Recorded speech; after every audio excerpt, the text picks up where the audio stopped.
তোমাদের নিকটে এসেছে তোমাদের মধ্য থেকেই একজন রাসূল। আপনি কথা বোঝেন, নবীকে আপনি নূর বলছেন, নবী নূর, এতে কোনো সন্দেহ নাই। নবী কিসের? নবী কি? একটা হলো নবী কি, আর একটা হলো নবী কিসের, পার্থক্য আছে। আপনি ভুল প্রশ্নের ভুল জবাব দিচ্ছেন। যদি কেউ আমাকে প্রশ্ন করে নবী কি সাল্লাল্লাহু, আমি জামশেদ মজুমদার পার্সোনালি আমি রিপ্লাই দেব ওহুয়ান নূর হুদা ওয়াত তুকা। নবী হচ্ছে নূর, নবী হচ্ছে হিদায়েত, নবী হচ্ছে তাকওয়া, নবী হচ্ছে আদর্শ, নবী হচ্ছে সব সাল্লাল্লাহু। আপনি যদি বলেন যে নবী কিসের, তাহলে আমি বলতে হবে যে কুল ইন্নামা আনা বাশার, নবী মাটির। আপনি কথা বোঝেননি, একটা হচ্ছে নবী কি আর একটা হচ্ছে নবী কিসের। আমি মানুষ, কিন্তু আমি ইউনো টিউনো এসি মানে কি থাকে এগুলো নাম আছে না, অনেক পদ, এমপি মন্ত্রী মিনিস্টার থাকতে পারে না। আমি কি? আমি মানুষ। অথবা আমি কি? আমি আমি এই উপজেলার ওসি আসাই বা এই এলাকার এমপি। আমি, তুমি কিসের? আমি মাটির। তুমি কে? আমি জামশেদ ইবনে তাবারাকাল্লাহ। তাহলে তুমি কে, তুমি কি, তুমি কিসের?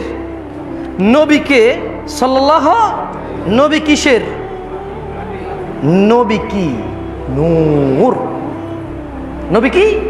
নূর। নূর মানে আলো, নূর মানে তো রাসূলুল্লাহ সাল্লাল্লাহু আলাইহি ওয়াসাল্লাম তো মদিনার সমস্ত অন্ধকার দূর করলো।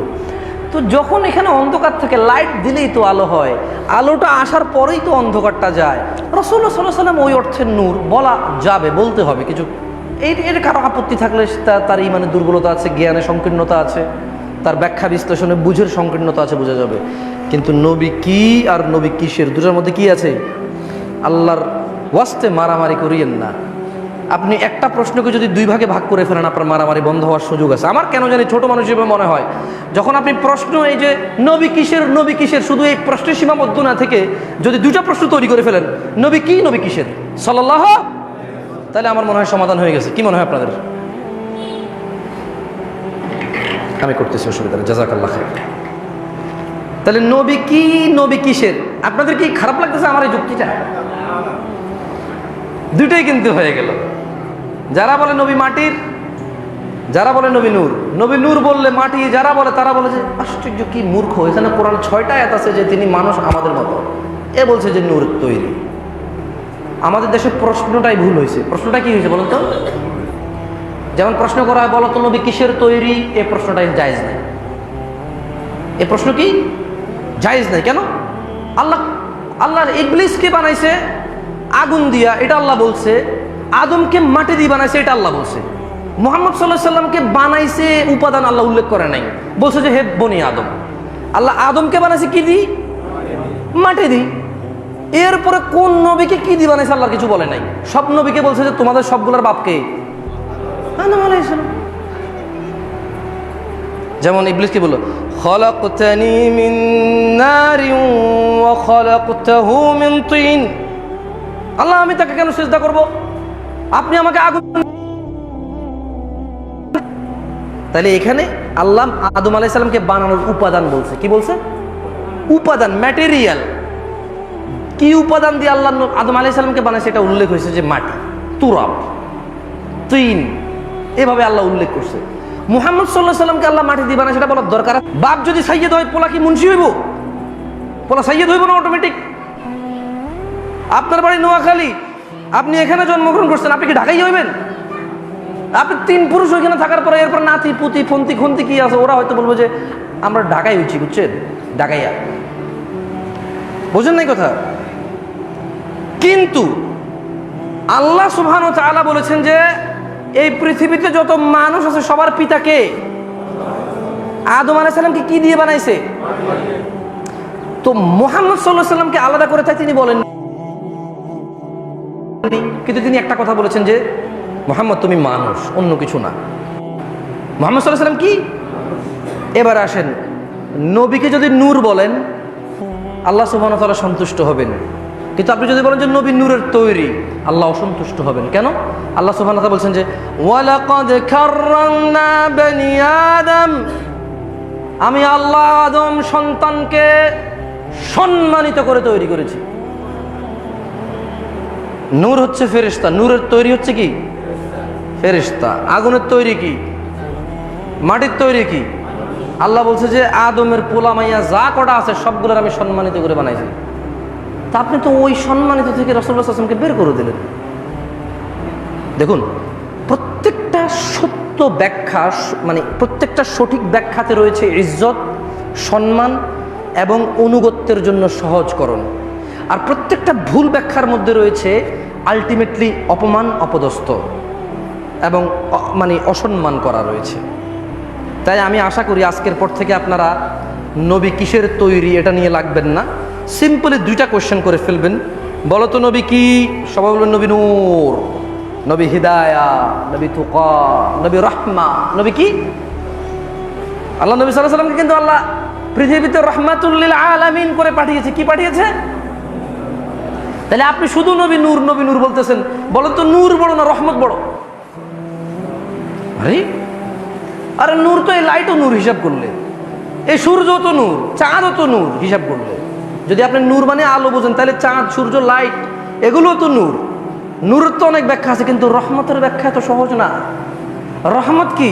আল্লাহ সুবহানাহু ওয়া তাআলা বললেন যে আমি 100টা রহমত তৈরি করেছি, তার মধ্যে 99টা নিজের কাছে রেখেছি, একটাকে ভাগ করে দুনিয়াতে যত মানুষকে আদর করে, যত্ন করে, ভালোবাসে, যত পশু পাখি, জিন, শয়তান, মানুষ, দুনিয়াতে আমি আল্লাহ যত কিছু বানাইছি, যারা যারা আত্মীয় স্বজন চেনে, আত্মীয়তার বন্ধন মানে বাপ বেটা, ছেলে মেয়ে, বউ, নাতি পুতি, যেটা সম্মান, যেটা দয়া, টাকা দিচ্ছে, নিচ্ছে, সাহায্য করতেছে, খাওয়াইতেছে, ছোটবেলায় ছোট বাচ্চাটাকে আদর করতেছে, ঠিক বাবা বুড়ো হয়ে গেলে বাবাকে আবার যত্ন করতেছে ছেলে, এই সব কিছু মাত্র একটা রহমত।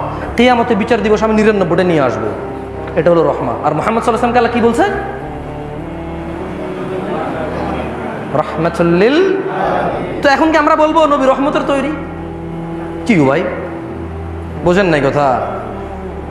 হ্যাঁ, আপনি সূরা মায়েদার 15 নম্বর আয়াতে আল্লাহ সুবহানাহু ওয়া তাআলা বলছে যে একটা নূর আসছে আর কিতাব মুবিন আসছে।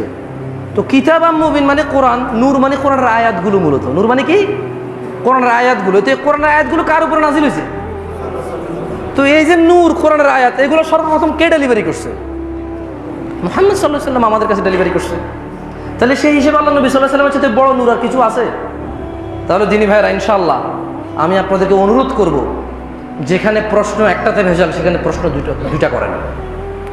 যেখানে প্রশ্নতেই ভেজাল সেখানে প্রশ্নই করার দরকার নেই। তাহলে আমরা আজকের পর থেকে নবী কিসের তৈরি প্রশ্ন করব না। যদি এটা জানা দরকার থাকতো তাহলে আল্লাহ আমাদেরকে এই প্রশ্ন শিখিয়ে দিতেন। যেমন আয়েশা রাদিয়াল্লাহু তাআলা আনহা থেকে বর্ণিত, তিনি বলেন এক মহিলা এসে যে এক মহিলাকে, দাসীকে মুক্ত করার আগে আল্লাহ নবী সাল্লাল্লাহু আলাইহি ওয়াসাল্লাম বললেন, বলো আইন আল্লাহ, বলো আল্লাহ কোথায়? এই প্রশ্ন আছে হাদিসে, আইন আল্লাহ, আল্লাহ কোথায়, এই প্রশ্ন আছে। কিন্তু নবী কিসের তৈরি এই প্রশ্ন? তা আমরা কেন এই প্রশ্ন তৈরি করব ভাই? আপনি কি মনে করছেন এটা বাংলাদেশে কোনো পরীক্ষা বোর্ড আপনার দিছে দায়িত্ব প্রশ্ন তৈরি করার জন্য? আপনি দুনিয়াতে কোনো প্রশ্ন তৈরি করা লাগবে না, সব প্রশ্ন আগে থেকে আছে। নতুন করে কোনো প্রশ্ন তৈরি করার কি নেই, দরকার নেই দিনী ভাইয়েরা। তো যেটা নিয়ে আমি কথা বলছিলাম যে আজকে একই গ্রামে, একই সমাজে বহু মসজিদ, বহু মাদ্রাসা, এগুলো যদি সবগুলো একই নিয়ম মাফিক চলতো, আর মুসলিমরা যদি শুধু মুসলিম নামে সীমাবদ্ধ না থাকতো, তাহলে এই গ্রামে যা মসজিদ আছে আরো 5টা দেওয়ার পরেও মসজিদ লাগতো। কথা বোঝেন নাই? মুসলিমরা যদি মুসলিম নামে সীমাবদ্ধ না থেকে কিভাবে চলাফেরা করলে মুসলিম থাকা যায় ওইভাবে থাকতো, তাহলে মনে কিছু করেন না। আপনাদের কাছে মনে হয় আর কি, ভাই আমগো গ্রামে মসজিদ বেশি, ফজর সময় 6-7 জন করি হয়, বেশি করি হয় না, কিতা করবো, হিন্দি মসজিদ হয় না। এইটাই তো একটা কথা না, যে মুসল্লি কম কেন, মসজিদ বেশি। আরে ভাই, বিয়ের দাওয়াতে 6 বার ফ্যান্ডেলে ঢোকে মানুষ, শুধু গ্যারামি খাওয়ায়। কয়বার ঢোকে গ্রামে? কমসে কম 6 বার। দিনের 11টা থেকে শুরু হয় খানা, শেষ পর্যন্ত 3টা বাজে মারামারি লেগে যায়। তোরা 12 বেটা নতুন মেহমান খাবে কতক্ষণে? খালি গ্রামে ঢুকে আর বাইরে ঢুকে। এই গ্রামে করতে অন্য গ্রাম থেকে ভাড়া করে নিয়ে আসছে নাকি? আজকে জুমা এখানে আপনারা কতজন আসছেন? বুঝতে পারছি এখানে কিছু মানুষের একটু মন মালিন্যতা থাকতে পারে, একটু একটু থাকতে পারে মন মালিন্যতা, তাই অনেকে আসে না। কিন্তু অন্য অন্য মসজিদগুলো যে দেখেন কানায় কানায় ভরে আছে, আসরে এরা যায় কোথায়? আপনি জুমার নামাজে না এখানে শুনবেন না, এখানে বাংলা খুতবা দেওয়া হয়, বুঝলাম, তাই আপনি শুনবেন না। তো আসর নামাজে তো খুতবা নাই, আপনি জুমায় ওখানে পুরো মসজিদ ফুল হয়ে যায়, আসরের সময় মানুষগুলো যায় কই? ও শুক্রবার তো সবাই দাওয়াত খেতে চলে যায়। তো এই এলাকার মানুষ অন্য এলাকায় দাওয়াত খেতে গেলে অন্য এলাকার মানুষ নিশ্চয়ই এলাকায় আসছে, তাহলে প্লাস মাইনাস প্লাস হয়ে গেছে না? কথা বোঝেন নাই? শুক্রবারে পুরো মসজিদ জুমার সময় ফুল হয়ে যায়, আসরের সময় লোক যায় কোথায়? তো আমি ধরে নিলাম যে শুক্রবারে তো ছুটি, হয়তো সবাই দাওয়াত খেতে যায়। তো সবাই যেহেতু দাওয়াত খেতে যায়, তাহলে এক গ্রামের মানুষ তো যায় না, অন্য গ্রামের মানুষও যায়। তাহলে এই গ্রামের গুলো অন্য কোথাও চলে গেলো, আমি ধরে নিলাম অন্য কোনো কোথাকার মানুষগুলো এই গ্রামে আসছে দাওয়াত খেতে। তো নামাজ কি মেহমানের উপরে কি নামাজ কি ছুটে যায়? মানে মেহমানের জন্য নামাজ কি মা? তো তাহলে এই মেহমানগুলো আসরের সময় আসলে মসজিদে সেম অবস্থা থাকতো না? তো তাহলে দিনী ভাই, আপনি দেখেন আমাদের কোনো কিছুই শৃঙ্খলা নাই। না আমাদের মুহাম্মদ সাল্লাল্লাহু আলাইহি ওয়াসাল্লামের দাওয়াতে শৃঙ্খলা আছে, না আমাদের খুতবায় শৃঙ্খলা আছে, না আমাদের সলাতে শৃঙ্খলা আছে, না আমাদের জাকাতে শৃঙ্খলা আছে। আমরা শুধু কথা বলতে ভালোবাসি, কাজ করতে ভালোবাসি না। আচ্ছা বলেন তো, এই মসজিদে যত মানুষ এখন পর্যন্ত খুতবা দিয়েছে, কেউ কি বলছে এক রাকাতে সিজদা 3টা, একটা রুকু 2টা, রুকু প্রথম রাকাতে রুকু দিলে পর রাকাতে লাগবে না, এরকম কোনো কথা বলছে? 2 রাকাতে বসতে হবে, 4 রাকাত, জোহরের সময় 2 রাকাতেও বসবে, 4 রাকাতেও বসবে, আসরের সময় 2 রাকাতে বসবে না, সোজা 4 রাকাতে বসবে, এরকম কোনো ফতোয়া দিছে? আলহামদুলিল্লাহ সূরা পড়া লাগবে না, এরকম ফতোয়া দিছে? আল্লাহু আকবার বলা লাগবে না, এরকম ফতোয়া দিছে? সালাম আসসালামু আলাইকুম ওয়া রাহমাতুল্লাহ একবার বলবে 2 দিকে ফিরাবে, এরকম কোনো ফতোয়া দিছে? অথবা 3 বার আসসালামু আলাইকুম বলে 2 বার ঘাড় ফিরাবে, এরকম কোনো ফতোয়া দিছে? অথবা ফজরের নামাজ 3 রাকাত, এরকম কিছু বলছে? তাহলে প্রবলেম কোথায়? বুঝাইতে পারিনি মনে হয়। আল্লাহ সুবহানাহু ওয়া তাআলা কোরআনে আয়াত নাযিল করলো, লুকমান আলাইহিস সালাম তার পুত্রকে বলল, ইয়া বুনাইয়া, হে আমার ছেলে, লা তুশরিক বিল্লাহ, তুমি আল্লাহর সাথে অংশীদারিত্ব করিও না। আমি এখানে এসে বললাম, আমার নোয়াখালী কি গ্রাম না জানো এটা, জালিয়াল গ্রামের ভাইয়েরা আপনারা শিরিক করেন না, বুঝি আমি দোষ করে ফেলছি। লুকমান আলাইহিস সালাম সেম কথা কয়ে নবী হয়ে গেল, আমি সেম কথা কয়ে বুঝি ইহুদির দালাল হয়ে গেলাম, মানে কি? এটা তো ভাই সঠিক বিচার করলেন না আপনারা। একই কথা মুহাম্মদ সাল্লাল্লাহু আলাইহি ওয়াসাল্লাম বলে নবী হলো, হাবিব হলো, খলিল হলো, ওই সেম জিনিসটা এখানে পড়ার পরে ইহুদির দালাল হয়ে গেল। কি বুঝাইতে চান এগুলা? আর একটা কথা বলি, সঠিক ইসলাম শুনতে সহজ শোনায়, কিন্তু কন্টিনিউ করতে হয় লং। অধৈর্য লোক পারে না। কোন লোক পারে না? অধৈর্য লোক পারে না। এই দেশের মানুষ হজ করলে গুনাহ ক্ষমা হয়ে যায় ভেবে 30 বছর সালাত আদায় করি না আমরা, হজ করে এসে গুনাহ ক্ষমা করে নিয়ে চলে আসি, কারণ একদিন করতে হয়, 10 দিন বা 1 মাস থাকতে হয়। 4 লক্ষ টাকা গেলে যাবে, তো 30 বছর নামাজ পড়ি না, সমস্যা কি? কয়টা রুকু কয়টা সিজদা হইতো? ওগুলো তো দেই নেই। তো সঠিক ইসলাম যদি কেউ বলে ক্বালু, যদি কেউ বলে সামি'না, শুনেছি, ওয়া আতা'না, মেনে নিয়েছি, তাহলে সহজ। তাহলে কি? কিন্তু প্র্যাকটিসটা দেখেন, প্রতিদিন সেম টাইমে ফজর উঠতে হয়, প্রতিদিন 10 মিনিট বা আধা ঘন্টার পার্থক্যে জোহরের নামাজ পড়তে হয়, বছরের পর বছর। আসর সেম টাইম, আধা ঘন্টার পার্থক্য। মাগরিব সেম টাইম, 20 মিনিটের পার্থক্য। ঈশা সেম টাইম, আধা ঘন্টার পার্থক্য। প্রতিদিন 5 বার আসতে হয়। প্রতি ঈশার নামাজই সেম 4 রাকাত, সেম সূরা, সেম দোয়া। কত ঘুরতে পারে মানুষ সেম জিনিস? তো এটা যে কেউ পারে না। এটা পারে কে? যে ঈমানের স্বাদ পাইছে, যার ভিতরে ধৈর্য আছে, সেই পারে। আর বাকি মানুষরা পারে টুপি নিয়ে মারামারি করতে, বাকি মানুষরা পারে পাঞ্জাবি নিয়ে মারামারি করতে, নবী কিসের তৈরি এগুলো নিয়ে মারামারি করতে। আল্লাহ কি এখানে আছে না আকাশে আছে? আরে আল্লাহ সব জায়গায় আছে, কিন্তু বিরাজমান না। আপনি আবারও প্রশ্নে ভুল করেছেন ভাই, আমি আপনার উপর রাগ করে কথা বলছি না, আপনার প্রশ্নে ভুল। আপনি যদি আমাকে বলেন যে আল্লাহ কোথায় আছে, আমার আল্লাহ সব জায়গায় আছে, ওনার জ্ঞান দিয়ে। কি দিয়ে? ওনার নলেজ দিয়ে। আল্লাহ কোথায় থাকে? আমি বলবো আকাশের উপরে থাকে, আরশের উপরে। আপনি প্রশ্নই ভুল করেন, তাই উত্তরটাও ভুল আসে, আর মারামারি লেগে যান আপনার। আমার কথা বুঝতে পারছেন আপনারা? আল্লাহ কোথায় বিরাজমান এ কথা বললে তো আমাকে জবাব দিতে হবে আল্লাহ আকাশে। কিন্তু আপনি যদি বলেন যে আল্লাহ কোথায় কোথায় থাকে, আমি বললাম আল্লাহ সব জায়গায় আছে। তুমি এমন কোথায় যাবা জমিনের উপরে আকাশের নিচে যেখানে আল্লাহ নাই? বোঝেন নাই কথা? তখন দেখবে যে আপনি বলবেন যে ও না, এই ভাই তো সেম আমার মতোই কথা বলে, আল্লাহ সব জায়গায় আছে। কিন্তু আপনি যে সেন্সে বলেন আমি ওই সেন্সে বলি না। আপনি যে উদ্দেশ্য নিয়ে বলেন আমি ওই উদ্দেশ্যে বলি না। আমি উদ্দেশ্য করে বলি আল্লাহ সব জায়গায় আছে, জমিনের উপরে আকাশের নিচে। মানুষ এমন কোনো জায়গা নাই যেখানে যাবে আর আল্লাহ নাই। আচ্ছা বলেন তো, কোনো মানুষ কি এটা বলবে যে জমিনের উপরে এমন একটা জায়গা আছে, আকাশের নিচে এমন একটা জায়গা আছে যেখানে গেলে আল্লাহ তোমাকে দেখবে না, আল্লাহ তোমাকে বুঝবে না, আল্লাহ তোমাকে ধরতে পারবে না? বলেন তো কোনো পাগল মুসলমান এটা মানবে? তো দেখছেন, আমি তো আপনার মতোই করে বললাম। আপনি যখন আমাকে এইভাবে জিজ্ঞেস করবেন যে তুমি যে বলতেছো আল্লাহ সব জায়গায় বিরাজমান না, জমিনের উপরে আকাশের নিচে দেখে একটা জায়গার নাম বলো তো যেখানে আল্লাহ নাই। আমি বলবো এটা কি সম্ভব? জমিনের উপর আকাশের নিচে আল্লাহ নাই এমন জায়গা আছে? এটা তো সম্ভব না। দেখবেন আপনার সাথে আমার মিলে গেছে, এবার আল্লাহ সব জায়গায় আছে। কিন্তু আপনি একটা ভিন্ন সেন্সে বলেন, আপনি বুঝাইতে চান যে আল্লাহ সব জায়গায় বিরাজমান, মুমিনের কলবে আল্লাহ, আল্লাহ মুমিনের কলবেই আল্লাহ। আপনি এই ব্যাখ্যাগুলো দিলে তো আমার আর মানতে মনে চায় না যে এটা কেমন কথা হলো। আল্লাহ বুঝি আপনার হৃদয় বুঝার জন্য আকাশ থেকে নাই মেশার হৃদয় ঢুকে যেতে হবে। তো প্রত্যেক মানুষের হৃদয় আলাদা আলাদা ঢুকলে কয়টা আল্লাহ আছে এখানে? আপনি তো আল্লাহকে ছোট করে কথা বলেন। আপনার উদ্দেশ্য খারাপ না, আপনার উদ্দেশ্য খারাপ না, কিন্তু আপনার বাচনভঙ্গি ঠিক নাই। আপনার এই কথার দ্বারা যদি আমি মুসলমান হয়ে যদি দোষ বের করি, তাহলে ইহুদি নাসারা হিন্দু ওরা কি করবে? ওরা বলবে কি আল্লাহ রে ভাই রে ভাই, ওদের কি আল্লাহ? তার মানে আল্লাহ সব জায়গায় বিরাজমান, মানে শিয়াল, কুকুর, গাধা, গরু, ছাগল সব কিছুর ভিতরে আল্লাহ আছে।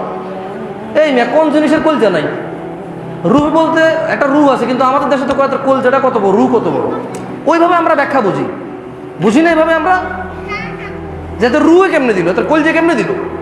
তাহলে আমরা রুহ মানে কলিজাই বুঝি আমরা। তো এর মানে কি আল্লাহ সবগুলোর ভিতরে আছে নাকি? আল্লাহ সম্পর্কে রাসূলুল্লাহ সাল্লাল্লাহু আলাইহি সাল্লাম বলেন, কালো রাত, কালো পাহাড়, কালো পিঁপড়া, তার খাবার কালো। আল্লাহ আরশের উপরে বসে ওকে দেখে, ওর রিজিকের ব্যবস্থা করে, ওর পায়ের শব্দ শোনে, যেতে হয় না ওখানে। সামিউন বাসীর আলিমুল খবীর। বুঝেননি? কালো রাত, কালো পাহাড়, কালো পিঁপড়া, তার খাবার কালো। আমার রব আরশের উপরে বসে তার পায়ের শব্দ শোনে, তার খাবার কালো, ওখানে তাকে কালো খাবারই পৌঁছায়, ওনাকে এখানে আসতে হয় না। ওয়াহুয়া আলা কুল্লি শাইইন কাদির, তিনি সব কিছুর উপর ক্ষমতাবান। এসে এসে ক্ষমতা দেখাইতে হয় না, ওখান থেকেই ক্ষমতাবান।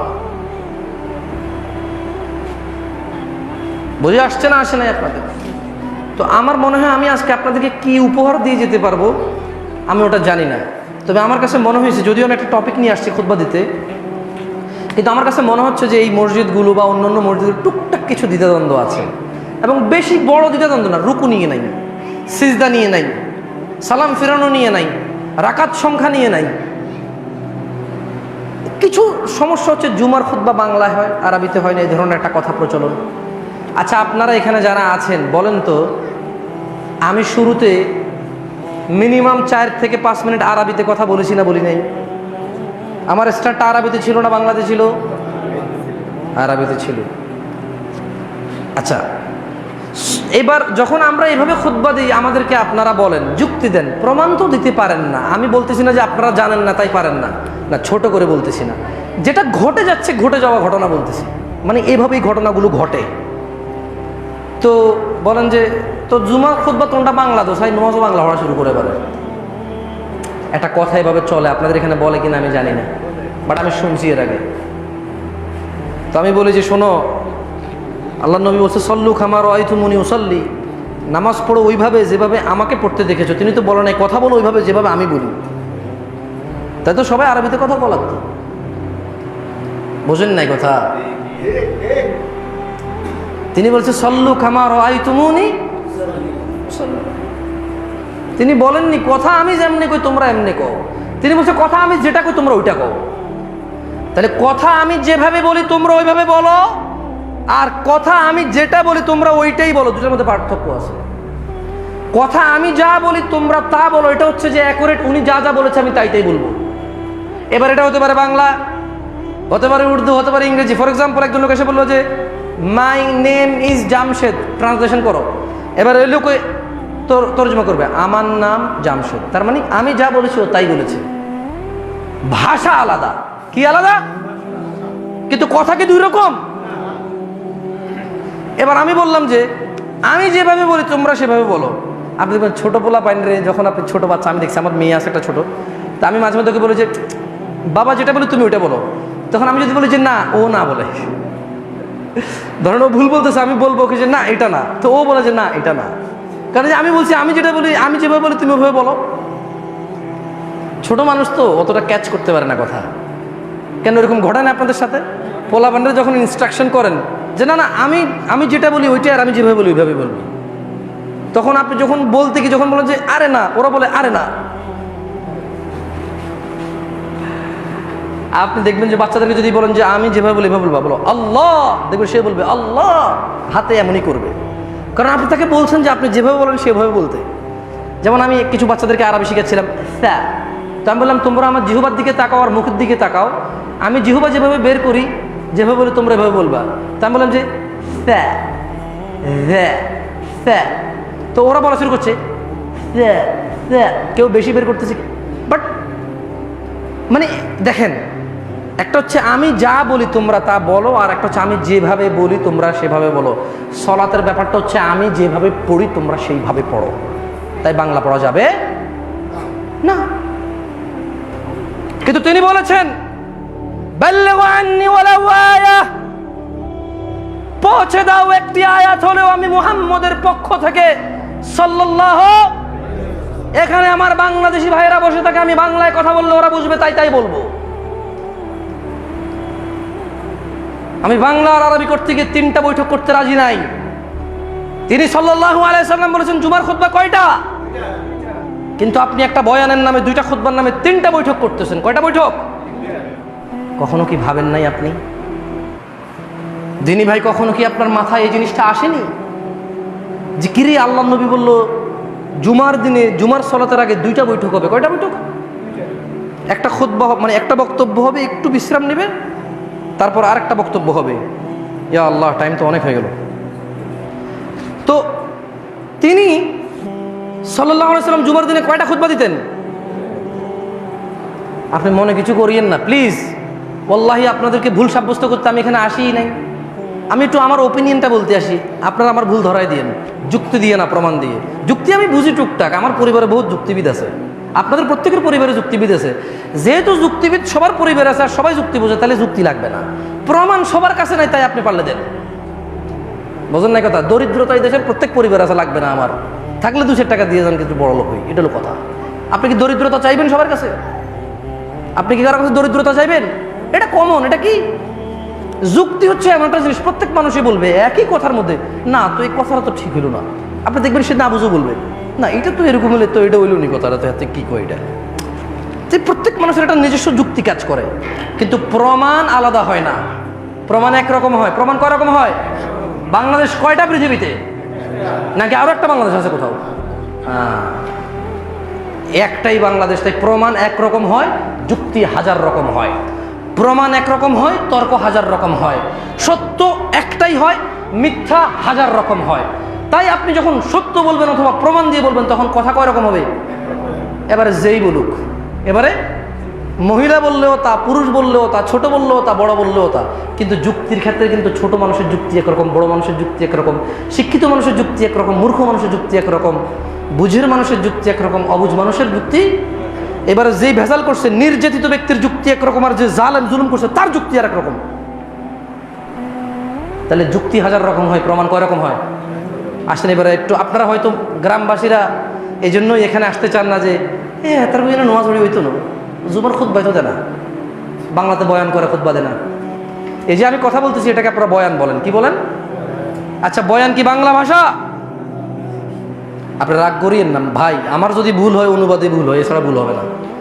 এতক্ষণ যা বলছি ইনশাআল্লাহ আপনারা বিচার বিবেচনা করে দেখবেন, হাদিস কোরআন দেখবেন, কিন্তু এখন যা বলতেছি গ্যারান্টি ভুল হবে না। জন্ম থেকে সৌদি আরব বড় হয়েছি, উর্দু বলতে পারি পাকিস্তানিদের মতো, আলহামদুলিল্লাহ। তাই উর্দুতে আমার ভুল নাই তেমন, আমি জানি। বাংলাতে যেমন বলাতে ভুল নাই, কি বলছি বিষয় সাবজেক্টে ভুল হইতে পারে, আমার বোঝানোর ক্ষেত্রে ভুল হইতে পারে, কিন্তু এই যে আলহামদুলিল্লাহ বাংলা বলতেছি আপনারা বুঝতেছেন না, তো উর্দু এরকম পারি। বায়ান আরবিতেও আছে, আল্লামাহুল বায়ান, কিন্তু আমরা বায়ান বলি না, আমরা বলি বয়ান। তাহলে এটা হয়ে গেল উর্দু কথা, হয়ে গেল কি কথা? আচ্ছা, বয়ান যদি উর্দু হয়, ধরে নিলাম আমি এখানে তানবীর ভাই উর্দু বুঝে না, এবার যদি ওনাকে বলি যে বয়ান হচ্ছে, উনি কি বয়ান বুঝবে? এটা তো ওনার ভাষা না, তাহলে ওনাকে আমি বাংলা করে দিতে হবে। কি করে দিতে হবে? তা আমি বয়ানের বাংলা কি করা? বক্তব্য। বয়ানের বাংলা কি হলো? এবারে ধরেন আপনি আরব দেশে থাকেন, কুয়েতে, কুয়েতে কোথায় আপনার কফিল আইলো বাংলাদেশে, এবার এখানে আমি এইভাবে কথা বলতেছি বাংলায়, এবার আপনার কফিল আপনাকে বললো হাদানা ফরিশ কালাম, এই লোকটা কি বলতেছে? তা আপনি বললেন যে হাদানা ফর সই বয়ান, সে বলবে যে এই সাদা বয়ান। আপনি বললেন যে এই লোকটা বয়ান করতেছে, তো বয়ান কি আরবি ভাষা? তো ওই সৌদি ওই কুয়েতি আপনাকে অবশ্যই বলবে যে এই সাদা বয়ান, বয়ান কি? এবার তাহলে নিশ্চয় আপনি এই বয়ানটাকে আরবিতে বলতে হবে। বলেন তো বয়ানের আরবি কি? বয়ানের আরবি কি? বয়ানের আরবি কি? তা আপনি বলতেছেন যে লাউ, ভাই এখন লাউ তরকারি দেখেন, একটু পরে কদু নিয়ে আসতেছি। আস্তাগফিরুল্লাহ আল-আযীম। মনে কষ্ট নিয়ে আমি উপহাস করতেছি না। আমরা কতটা অবুঝ, কতটা সহজ সরল রয়ে গেলাম। কেউ একজনে একটা সিস্টেম আপডেট করে দিয়েছে আমাদেরকে, মুহাম্মদ সাল্লাল্লাহু আলাইহি সাল্লামের। তবে যিনি এটা আপডেট করছে আমার মনে হয় না ভুলভাবে করছে। এই যে বয়ান একটা খুতবা দুইটা বলে হয়, হয়তো একটা সময় এমন ছিল আলেম ওলামারা দেখেছে, আল্লাহু আলাম, আমি এমনি বলতেছি, এটা আমার কথা সত্য নাও হতে পারে, কেন জানি মন টানে। কারণ আলেমরা কখনো ইসলামের ক্ষতি করতে, আলেমরা কখনো মুহাম্মদ সাল্লাল্লাহু আলাইহি সাল্লামের বিরুদ্ধে, যদি লোকটা আলেম হয়, যদি লোকটা ওলামা হয়, সে কি ইসলামের বিরুদ্ধে কাজ করবে? কিন্তু এখন তো আজকের দিনে এসে বয়ানটা তো ইসলামের বিরুদ্ধে মনে হচ্ছে, কারণ খুতবার পুরো উসুল চেঞ্জ হয়ে যাচ্ছে। খুতবা হবে দুইটা, হয়ে যাচ্ছে কয়টা? আমার মনে হয় এরকম ছিল যে হয়তো আরবিতে খুতবা দিত, পরে হয়তো আলেমরা সিদ্ধান্ত নিল যে না, এভাবে তো আরবিতে কেউ বোঝে না, আমরা একটা কাজ করবো, আমরা আগে বাংলা বলবো। আজকের যে আরবি যে খুতবাটা, এটা সারমর্মটা আমরা বাংলায় বলে ফেলবো, এরপর আমরা আরবিটা বলবো। হয়তো এইভাবেই স্টার্ট আপটা হয়তো এইভাবে হয়েছে। তবে এটা সুন্দর হইতো যদি প্রথমে একবার পুরোটা বাংলা বলে পরে শুধু আরবিটা বলতো, তাও চলতো আমার মনে হয়, যেত। তাহলে খুতবা অ্যাটলিস্ট দুটা থেকে যেত। আমার কথা বুঝেন নাই তো? তাহলে আপনি কুয়েতিকে কি বলবেন? হাদা নফর সই বয়ান। একে বয়ান বোঝে? তাহলে কি বলতে হবে? হাদা নফর সই খুতবা। কি বলবেন? এবারে ধরেন কুয়েতি বসে আছে, এই লোকে বয়ান দিয়ে বসে গেছে, এরপরে উঠে দাঁড়াইছে, দাঁড়ানোর পর বলে যে কাবলাল জুমা 4 রাকাত পড়ে নেন। দেখছেন পাওয়ার কত, অথরিটি বুঝেন? আচ্ছা বলেন তো, আল্লাহ নবী সাল্লাল্লাহু আলাইহি সাল্লাম জুমার দিনে খুতবার মধ্যখানে কি এরকম কোনো কথা বলতেন যে কাবলাল জুমা 4 রাকাত পড়েন? বলতেন? তো আমরা বলতেছি কিনা? এবার আপনি বলবেন যে ভাই আমি তো খুতবাই দিই না, এটা বললে সমস্যা কোথায়? তো আপনি খুতবা না দিলে আজান দিয়ে দিয়েছেন, নামাজের জন্য ডাকে গেছে, এটা তো আর জামাত না। তাহলে আপনি মসজিদের ভিতরে আসা মানুষকে আবার কেন বলতেছেন যে নামাজ পড়েন? আবার কেন বলে দিতে হবে? তাহলে আপনি আসরের নামাজে কেন বলেন না আসরের আগে 4 রাকাত সুন্নত পড়ে নেন, ঈশার আগে 7 রাকাত পড়ে নেন, ঈশার সালাম ফিরানোর পরে কেন বলেন না ভিতরের নামাজটা পড়ে নেন? এই তো আপনি তো এগুলো বলেন না। আপনি জুমার দিনে কেন এসে বলেন যে কাবলা জুমা 4 রাকাত পড়ে নেন? কেন? কাবলাল আসরের সালাত নাই? কাবলাল জোহর সালাত নাই? নাই নাকি নাই? তো কেন বলেন না? তাহলে নিশ্চয়ই এটাই প্রমাণ করে যে আপনি নির্ধারণ করে নিয়েছেন যে এটা আপনি বলে দিবেন, এটা সিস্টেম। আল্লাহ আমাদেরকে বোঝার তৌফিক দান করুন। আকুলু কওলি হাযা ওয়াস্তাগফিরুল্লাহ লি ওয়া লিসাইরিল মুমিনিন ফাস্তাগফিরুহু ইন্নাহু হুয়াল গফুরুর রহিম।